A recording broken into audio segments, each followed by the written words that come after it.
ഇന്നലെ വരെ പറഞ്ഞ കാര്യങ്ങളിൽ ഞാൻ ഉറച്ചു നിൽക്കുന്നു. നമ്മൾ എപ്പോഴും ചിന്തിക്കേണ്ട വിഷയം, പ്രതികരിക്കുന്നവരെല്ലാം നമ്മൾ സമൂഹത്തിന് മുന്നിൽ മോശക്കാരാകുക.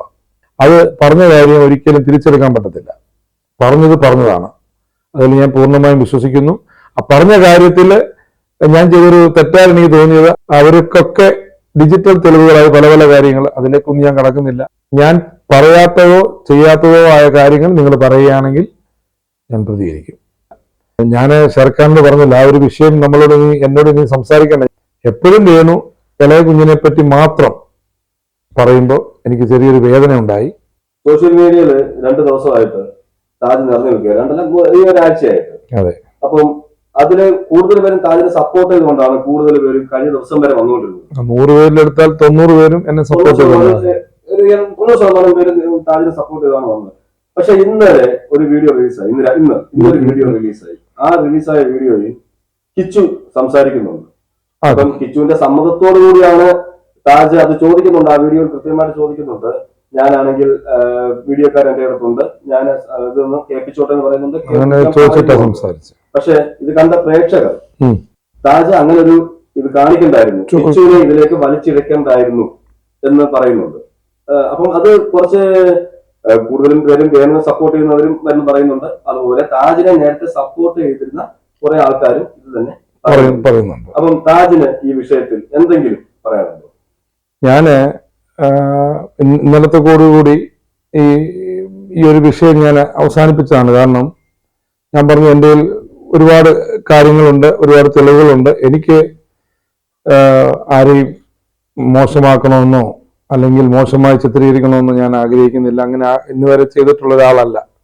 അത് എൻ്റെ ഫേസ്ബുക്ക് ID ഒക്കെ പരിശോധിച്ചാൽ നിങ്ങൾക്ക് അറിയാൻ പറ്റും. ഞാൻ അങ്ങനെ ഇന്നുവരെ ഒരാളെയും മോശമായി ചിത്രീകരിക്കുന്ന ഒരാളല്ല.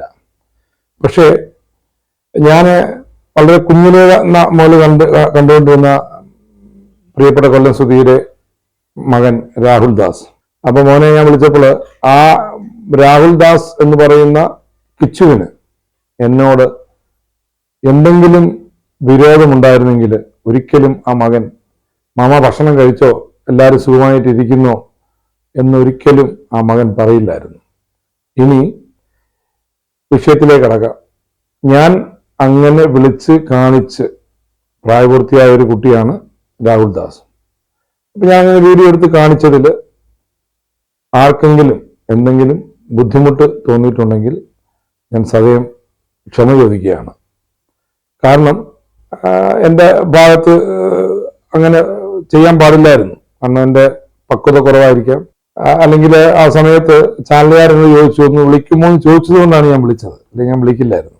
അതുമല്ല, 2 ദിവസം മുന്നേ വിളിച്ചപ്പോൾ ഫോൺ എടുത്തില്ല, അതുകൊണ്ട് ആണ് വീണ്ടും വിളിച്ചത്. കൂടാതെ അവരുടെ KSEB ഈ കൺസ്ട്രക്ഷൻ പർപ്പസിലാണോ ഇപ്പോഴും പ്രവർത്തിക്കുന്നത്, അവരുടെ കറണ്ട് എന്നറിയാൻ വേണ്ടിയും, അതുപോലെ ബഹുമാനപ്പെട്ട സർക്കാർ ഒരു ഉത്തരവ് ഇറക്കിയിട്ടുണ്ട്, വീടിന് നമ്പർ ഇല്ലെങ്കിലും, ഇനി കംപ്ലീഷൻ കൊടുത്ത് നമ്പർ ഇല്ലെങ്കിലും അവർ താമസിക്കുന്ന വീടിന്റെ റെസിഡൻഷ്യൽ പർപ്പസിലാക്കാൻ പറ്റുമെന്ന് ബഹുമാനപ്പെട്ട സർക്കാരിന്റെ ഒരു ഉത്തരവ് ഉള്ളത് കൊണ്ടും ഇതറിയാൻ വേണ്ടിയിട്ടാണ് ഞാൻ മോനെ വിളിച്ചത്. അങ്ങനെ മോനെ ഞാനങ്ങനെ വിളിച്ച് മോന്റെ അനുമതിയോടുകൂടി തന്നെ അത് കാണിച്ചതിൽ എൻ്റെ പൊന്നുമോൻ രാഹുൽ ദാസിന് എന്തെങ്കിലും വേദന ഉണ്ടായിട്ടുണ്ടെങ്കിൽ ഞാൻ സദയം മാപ്പ് ചോദിക്കാൻ തയ്യാറാണ്, അല്ലെങ്കിൽ ഞാൻ മാപ്പ് ചോദിക്കുന്നു. അതോടുകൂടി ഈ ഒരു കാര്യം പൂർത്തിയാകുമെന്ന് ഞാൻ വിശ്വസിക്കുന്നു.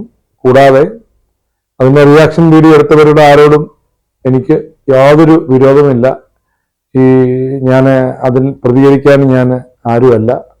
എൻ്റെ പേര് പ്രിയപ്പെട്ട രേണുവിൻ്റെ പിതാവ് എൻ്റെ പേര് വലിച്ചിഴച്ചത് കൊണ്ട് മാത്രമാണ് ഞാൻ രംഗത്തിലേക്ക് വന്നത്.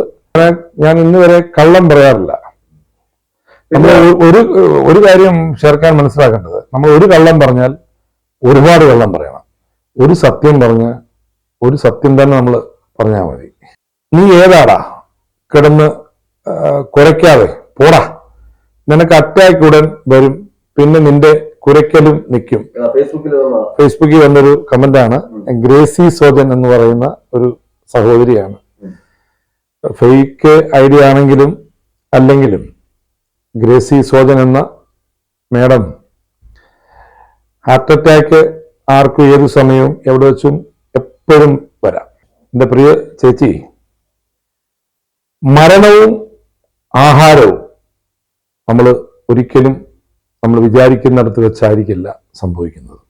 മരണവും ആഹാരവും നമ്മൾ വീട്ടിൽ ചിലപ്പോൾ ആഹാരം നമുക്ക് വൈകിട്ട് കഴിക്കാൻ വേണ്ടി നമ്മൾ കരുതി വെക്കും.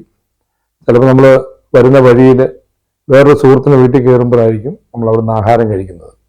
അല്ലെങ്കിൽ ചേച്ചിക്ക് ഉറപ്പുണ്ടോ ചേച്ചി ഇന്നിടത്ത് വെച്ചായിരിക്കും മരിക്കുന്നതെന്ന്? ഒരിക്കലും ഉറപ്പില്ല. മരണവും ആഹാരവും നമ്മൾ ഒരിക്കലും വിചാരിക്കുന്നിടത്ത് വെച്ചായിരിക്കത്തില്ല നടക്കുന്നത്. അതുമല്ല, ചേച്ചിയോട് വീണ്ടും ഒരു കാര്യം കൂടെ പറയാം.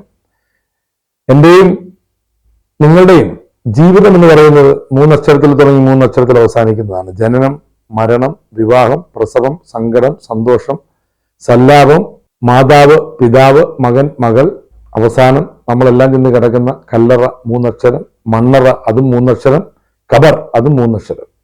ലോകത്തെ നാനാജാതി മതസ്ഥരും ഇങ്ങനെ തന്നെയാണ്. 3 അക്ഷരത്തിൽ തുടങ്ങി 3 അക്ഷരത്തിൽ അവസാനിക്കുന്ന നമ്മുടെ ജീവിതയാത്രകൾ.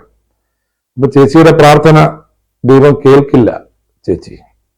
കാരണം ഞാൻ എന്നെങ്കിലും ഒരിക്കൽ മരിക്കും. അത് എപ്പോൾ മരിച്ചാലും എനിക്ക് എന്ത് സംഭവിച്ചാലും അത് എൻ്റെ കുടുംബത്തിന്റെ തീരെ നഷ്ടമായിരിക്കും. അത് ദൈവം തമ്പുരാൻ എൻ്റെ തലയിൽ എഴുതിയിട്ടുണ്ട് ഞാൻ എങ്ങനെ മരിക്കുമെന്ന്. ചേച്ചിയുടെ ആ ഒരു കമന്റിലായിരിക്കില്ല.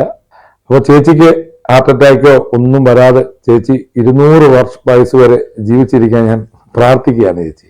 നമ്മള് ഈ കമന്റിലൊക്കെ മറുപടി കൊടുക്കാതിരുന്ന ഇല്ല, ഞാൻ കമന്റിന് മറുപടി കൊടുക്കുന്നതല്ല. അത് അല്ല, എനിക്ക് ഒരുപാട് കമന്റ് വന്നതില് എൻ്റെ ഒരു പ്രിയ സ്നേഹിതൻ ഈ കമന്റ് സ്ക്രീൻഷോട്ട് എടുത്ത് എനിക്ക് അയച്ചു തന്നതാണ്.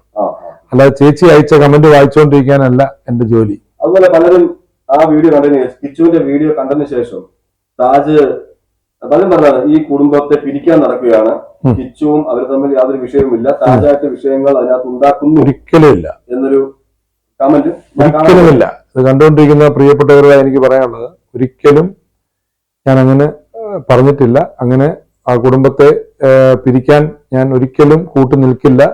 ഞാൻ ഒരുപാട് കുടുംബങ്ങളെ ഒന്നിപ്പിച്ച് കൊണ്ടുപോകുന്ന ഒരാളാണ്. കൂടാതെ എപ്പോഴും വേണു ഇളയ കുഞ്ഞിനെ പറ്റി മാത്രം പറയുമ്പോൾ എനിക്ക് ചെറിയൊരു വേദന ഉണ്ടായി.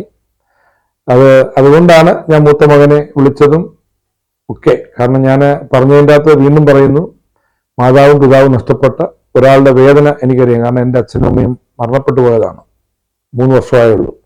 അപ്പൊ മാതാപിതാ ഗുരു ദൈവമെന്നാണ്. അപ്പൊ നഷ്ടപ്പെടുമ്പോൾ കണ്ണുള്ളപ്പം കണ്ട വില ആർക്കും അറിയില്ല. ഏച്ചു വെച്ചാൽ അത് മുഴച്ചു തന്നെ ഇരിക്കും. കുടുംബത്തെ പിരിക്കുന്നു എന്ന് പറയുമ്പോൾ അവിടെ വിഷയങ്ങളൊന്നുമില്ല. പക്ഷെ അവിടെ കയറി താജ് ഇപ്പോൾ വിഷയം ഉണ്ടാക്കുന്നു. ഞാൻ പറഞ്ഞത് മനസ്സിലായില്ലേ? താജ് ഇപ്പോൾ വിഷയങ്ങൾ ഉണ്ടാക്കുന്നു എന്ന് വെച്ചാൽ കിച്ചുവിനെ കൂടെ അതിനകത്ത് ഉൾപ്പെടുത്തിക്കൊണ്ട് അവരിനിപ്പോ വീട്ടിൽ പോയി കഴിയുമ്പോൾ രേണുവും കിച്ചുവും തമ്മിൽ ഉണ്ടാതെയാക്കുന്നു, ഒരിക്കലും അവരെ സെപ്പറേറ്റ് ചെയ്യിക്കുന്നു. അത് ആ 2 മക്കളുടെ വീടാണ്, അത് അവർക്കുള്ളതാണ്. പിന്നെ ഒരു കമന്റിനകത്ത് പറയുന്നുണ്ട് ഇൻഷുറൻസ് തുക എന്താണെങ്കിലും അതിന്റെ നിയമവശങ്ങൾ ഞാൻ പറഞ്ഞതേ ഉള്ളൂ. അപ്പൊ ഒരാള് എന്നെ വിളിച്ചിട്ട് പറഞ്ഞു, ചേട്ടാ നിങ്ങൾ പറഞ്ഞത് ഞങ്ങൾ അറിയണോ? ഞാനത് ചോദിച്ചപ്പോൾ പറഞ്ഞതേ ഉള്ളൂ, മുൻകൂട്ടി പറഞ്ഞു. കാരണം ആ ഇൻഷുറൻസ് തുക കിട്ടണമെങ്കിൽ ലീഗൽ ഹെയർഷിപ്പ് സർട്ടിഫിക്കറ്റ് വാങ്ങണമെന്ന് ഞാൻ പറഞ്ഞു. അപ്പോഴും മോൻ പറയുന്നുണ്ട് ഞങ്ങൾ അത് ചെയ്തുകൊണ്ടിരിക്കുക മാമ എന്ന് തന്നെ അവൻ പറഞ്ഞത്.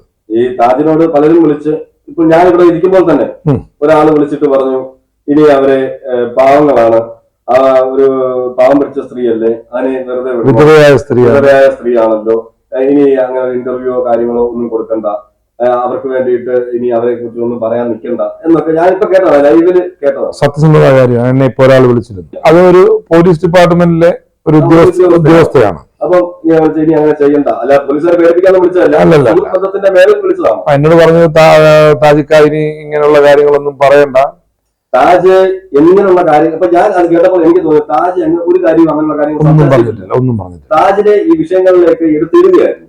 എന്നെ പ്രിയപ്പെട്ട രേഷ്മ തങ്കച്ചന്റെ ഫാദർ എന്നെ ഈ വിഷയത്തിലേക്ക് വലിച്ചിഴച്ചപ്പോ അദ്ദേഹം പറഞ്ഞ കാര്യങ്ങളുടെ കൗണ്ടറുകൾ മാത്രമേ ഞാൻ പറഞ്ഞിട്ടുള്ളൂ.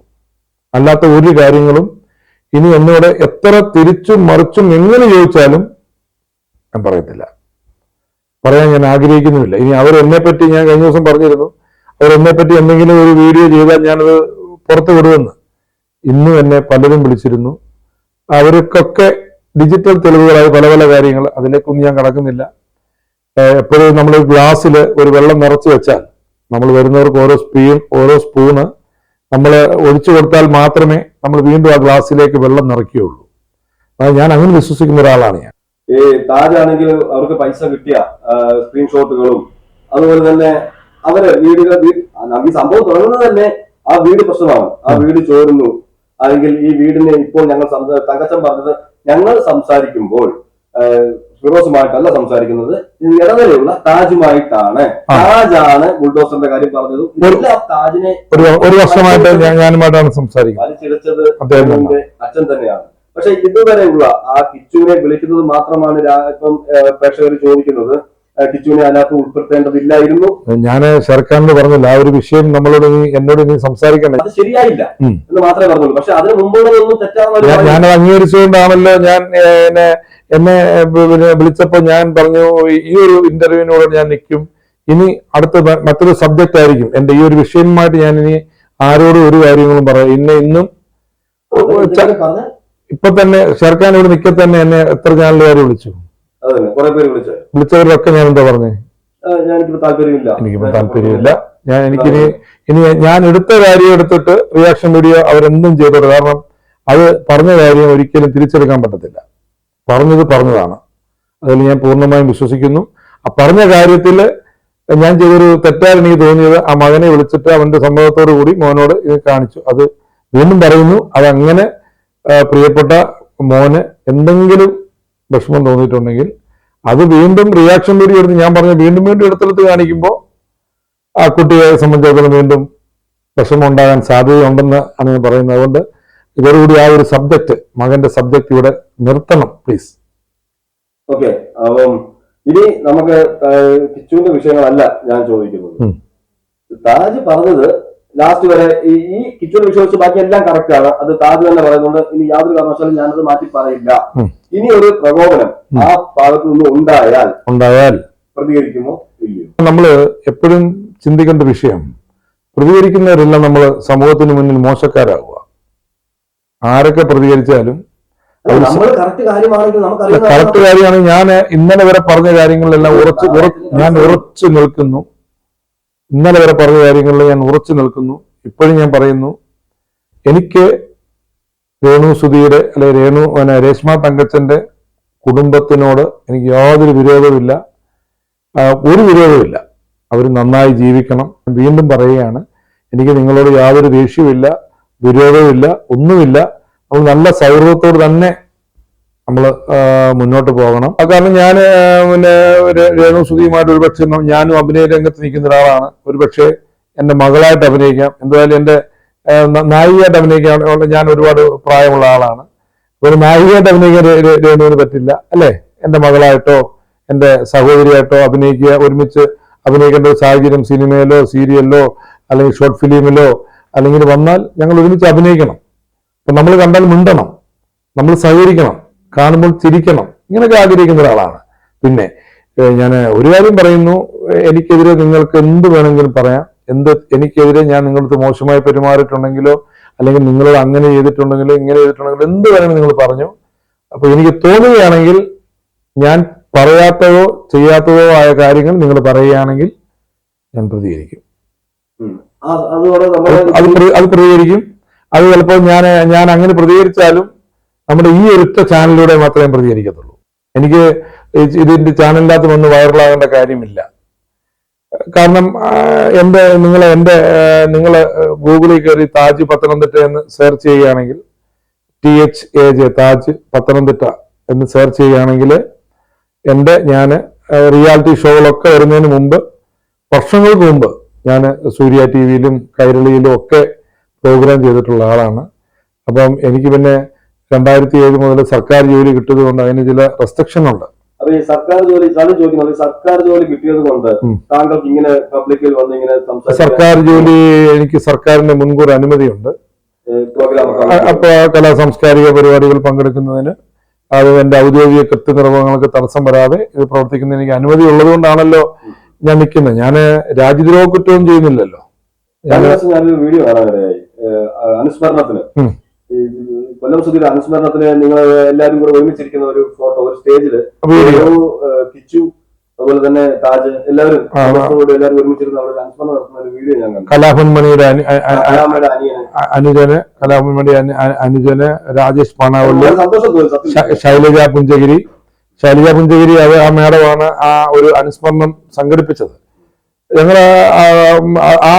പിന്നെ കൊല്ലം സുധിയുടെ അനുസ്മരണം നടത്തിയതിൻ്റെ അകത്ത് രേഷ്മ തങ്കച്ചൻ, രേണു സുധി, രണ്ട് മക്കളും എല്ലാവരും പങ്കെടുത്തത് ഏക അനുസ്മരണം അത് തന്നെയാണ്.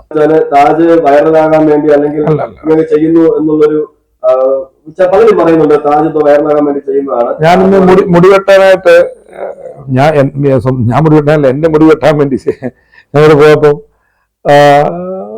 ബാർബർ ഷോപ്പിൽ ഇരുന്ന് 2-3 പേര് ഫേമസ് ആകാൻ വേണ്ടി ശ്രമിക്കുവാണോ? എനിക്കങ്ങനെ ഫേമസ് ആകേണ്ട കാര്യമൊന്നുമില്ല. കലാകാരനാണ്, വർഷങ്ങളായിട്ട് നമുക്കറിയാം, ടി വി സീരിയലൊക്കെ എനിക്കറിയാവുന്ന കാര്യമാണ്. ഞാൻ വർഷങ്ങൾക്ക് മുമ്പ് സ്ത്രീ സീരിയലിലൊക്കെ ഞാൻ അഭിനയിച്ചിട്ടുണ്ട്, വർഷങ്ങൾക്ക് മുമ്പ്. പിന്നെ ജോലി കിട്ടി മാറി. അത് എനിക്കത് വിഷയമേ അല്ല. ഞാൻ സ്റ്റേജ് പ്രോഗ്രാമുകൾ ചെയ്യുന്നുണ്ട്. എനിക്ക് സ്റ്റേജ് പ്രോഗ്രാമുകൾ ചെയ്യുന്നതിനോടാണ് കൂടുതൽ ഇഷ്ടം. കാരണം ഓൺ ദ സ്പോട്ടിൽ ജനങ്ങളുമായിട്ട് മിങ്കിൾ ചെയ്യുകയും അതൊക്കെ അറിയാം. എന്നോട് അങ്ങനെ ആർക്കെങ്കിലും എന്തെങ്കിലും അങ്ങനെ തോന്നിയിട്ടുണ്ടെങ്കിൽ പ്രിയപ്പെട്ടവരെ നിങ്ങളത് മനസ്സിലാക്കണം. ഞാൻ ഒരിക്കലും ഒരിക്കലും പേഴ്സണലായിട്ട് ഒരു ഇഷ്യൂ ഉള്ളതായിട്ട് ഇതുവരെയും പറഞ്ഞിട്ടില്ല.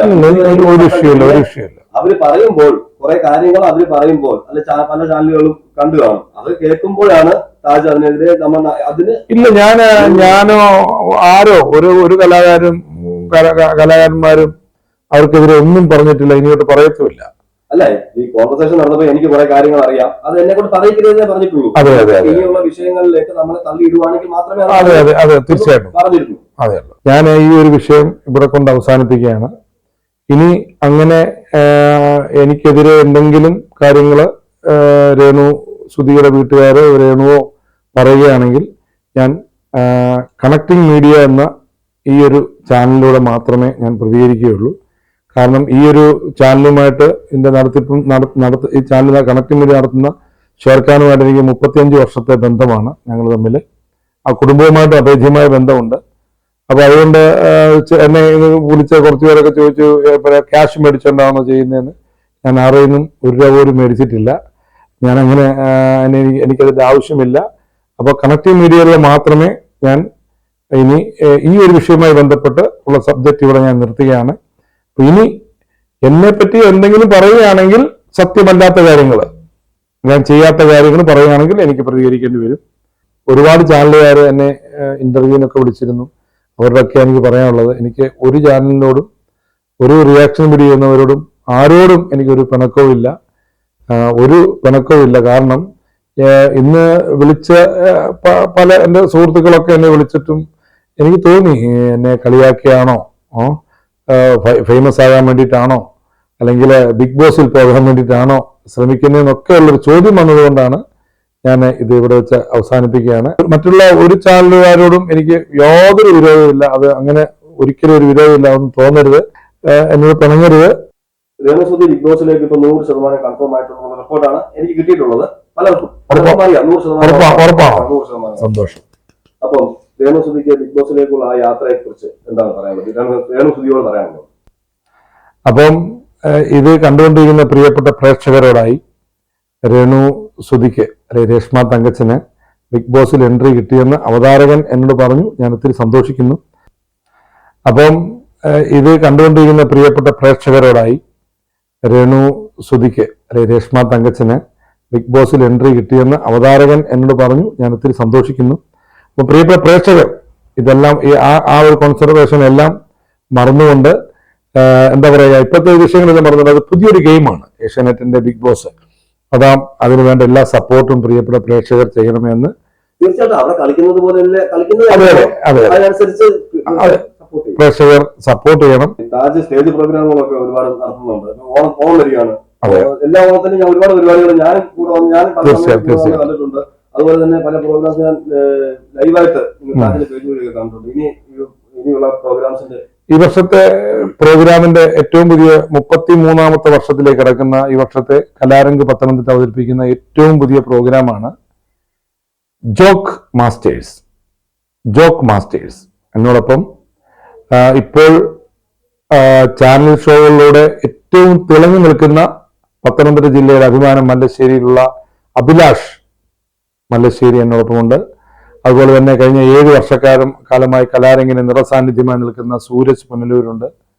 പ്രിയപ്പെട്ട പാട്ടുകാരൻ വിനോദ് ആറ്റിങ്ങൽ എന്നോടൊപ്പമുണ്ട്. അതുപോലെ തന്നെ ഒരു ചിരി ഇരുചിരി ബമ്പർ ചിരിയിലൂടെ ഇപ്പോൾ തിളങ്ങി നിൽക്കുന്ന പ്രശസ്ത കോമഡി താരം വിനോദ് അമ്പലപ്പുഴയുണ്ട്. അങ്ങനെ ഒരുപാട് ആളുകളെ, വിഷ്ണു മല്ലപ്പള്ളി, ഞാൻ കലാരംഗത്ത് കൊണ്ട് കൈപിടിച്ചുയർത്തിക്കൊണ്ടുവന്ന വിഷ്ണു മല്ലപ്പള്ളി, ഫീമെയിൽ ആർട്ടിസ്റ്റ് ആയിട്ടുള്ള വിഷ്ണു മല്ലപ്പള്ളി, ഒരുപാട് ചാനൽ ഷോകളിലൊക്കെ ഉള്ള ആർട്ടിസ്റ്റുകൾ, എല്ലാവരും ചാനൽ ഷോകളിലൂടെ ശ്രദ്ധേയരാണ്. ഇവരെല്ലാം കോർത്തിണക്കിക്കൊണ്ട് ഞാൻ അവതരിപ്പിക്കുന്ന ടീം കലാരംഗ് പത്തനംതിട്ട അവതരിപ്പിക്കുന്ന 33ാമത് കലോപഹാരമാണ് ജോക്ക് മാസ്റ്റേഴ്സ്. ഇത് കണ്ടുകൊണ്ടിരിക്കുന്ന പ്രിയപ്പെട്ട എല്ലാവരുടെയും സപ്പോർട്ട് ഉണ്ടാവണം. ഇത്രയും നേരം നമ്മോടൊപ്പം സഹകരിച്ച താജ് പത്തനംതിട്ടയ്ക്ക് എല്ലാവിധ ഭാവങ്ങളും നേരുന്നു. ഈ പ്രോഗ്രാംസ് ഒക്കെ ഒരുപാട് മുന്നോട്ട് കിടക്കുന്നുണ്ട്. ഞാൻ ചാർട്ട് കണ്ടായിരുന്നു, ഭയങ്കര ബിസിയാണ്. ഇനി ഇങ്ങനെ ഈ വിഷയത്തിലേക്ക് ഇനി ഇപ്പോഴെങ്കിലും വരുന്നില്ല എന്ന് നമുക്ക് മനസ്സിലായി. ഞാൻ ഒരു കാര്യം പറയാൻ മറന്നുപോയി. ഇന്ന് നമ്മുടെ ഡൽഹിയില് മലയാളി അസോസിയേഷൻ എന്നെ ഈ കുറച്ച് ദിവസത്തെ ഇന്റർവ്യൂ ഒക്കെ കണ്ട് എന്നെ ഇന്ന് വിളിച്ചിട്ടുണ്ടായിരുന്നു.